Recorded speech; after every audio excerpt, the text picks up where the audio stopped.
Hey Stream Team, today's gonna be a special episode where I share my health journey.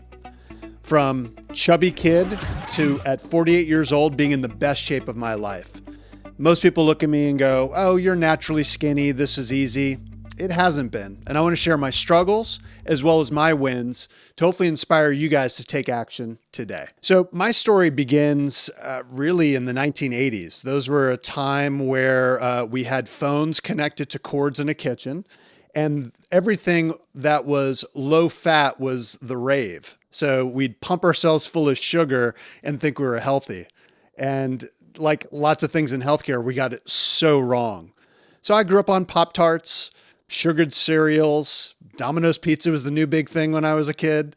And I was not in good shape. I was also not a very happy kid. I had terrible acne. I was depressed. And I'm not surprised why. I was literally putting crap in my body. The Pazona household was not known for exercise either. Sure, I played sports, went out and rode a bike. I know that for some of you listening, that's something that kids actually used to do and play with their friends in person. And it still didn't make a difference. And when I looked around, there were probably less than 5 kids in my school who were husky. That's what our moms called us to make us feel good. What the schoolmates call me was not so kind. Fat ass, fat shit.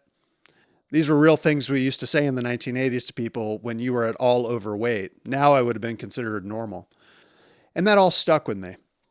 So as I ventured into medicine, I started learning a little bit more about wellness, but let's be honest, most of medicine's about sickness. It's not about wellness. And the amount I learned about nutrition and exercise was about this much.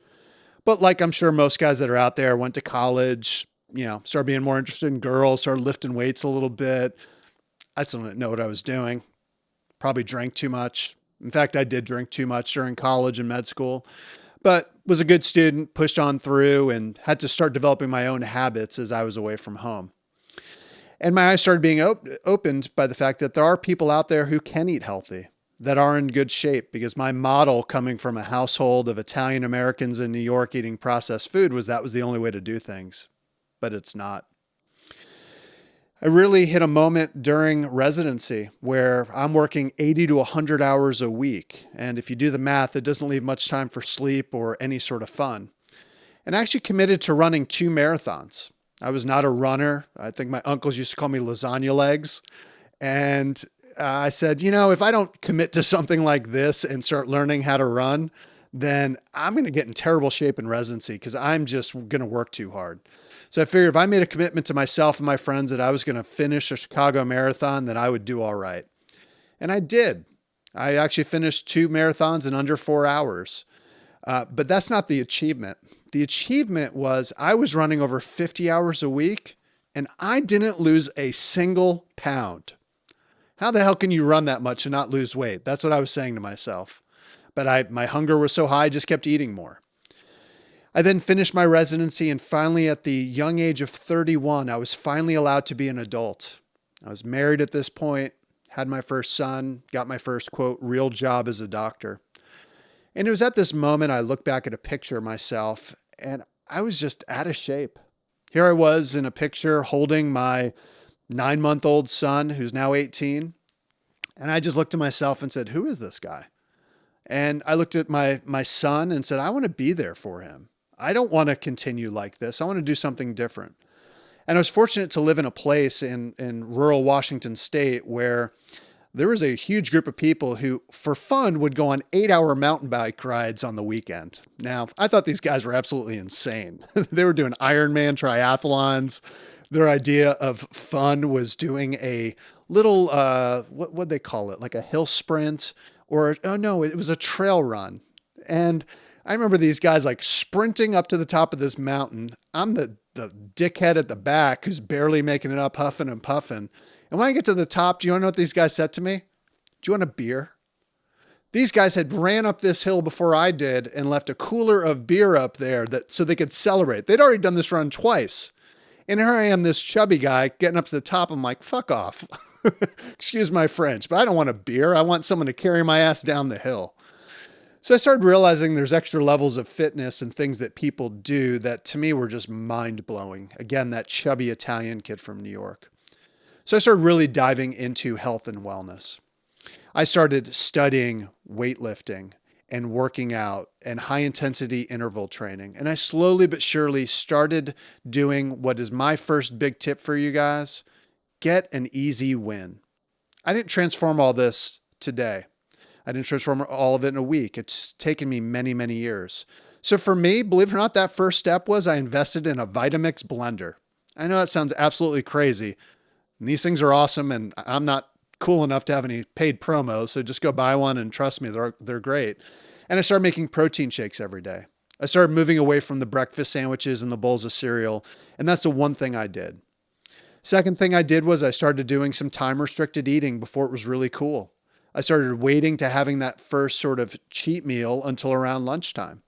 And so then I was still able to go out and eat a big burrito or go to the sushi place and get a couple of rolls and really enjoy them. And then around dinner time, I would enjoy some proteins and some veggies without those starches. So it started with just easy stuff like that, stuff that all of you can start doing today. I also started taking my working out more seriously. So I actually started running up mountains and being the a-hole that I hated before, and actually got in pretty good shape doing that. I started also seeing the importance of lifting weights. So then fast forward, and I, for about 10, 12 years, pretty much coasted. And then my early 40s hit. And for any of you guys who are in your 40s or older, you know your body changes. That ache and pain that would be gone in a weekend, that's there forever now. That's just a new maintenance pain that you got to figure out a way to deal with.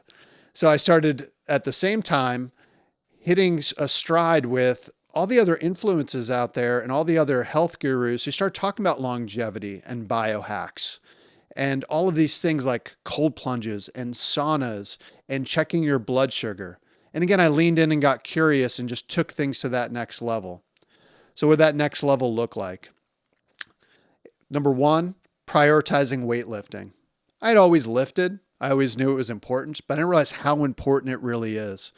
But anecdotally, when I look back on those days where I was running hours and hours a week, I didn't feel great. I feel so much better when I'm lifting weights 3-4 times a week, lifting heavy. And that although I still have a neck and my biceps aren't that big, I feel as strong and as healthy as I've ever been. The second thing was realizing that it's okay to have a cheat meal. You can't have a cheat weekend. I get it, guys. I love food. Again, as an Italian, like it's our entire culture. I literally dream about food that I might be eating in 4 months. I shit you not. That's how important it is to me. But I had to start realizing that what I'm putting in my body is a fuel and a source of energy that's going to really determine my long-term health. And if I wanted to break through that next plateau, I had to take that more seriously. So I started weighing my food. I started batch cooking meals. So in a moment where I'm hungry, I could just grab something that was nutritious instead of going and ordering takeout or dialing up Uber Eats. These little things really matter and started making a difference. The third thing, and trust me, guys, this drove me absolute crazy and I've hated doing it, but it's so important. You got to measure your numbers.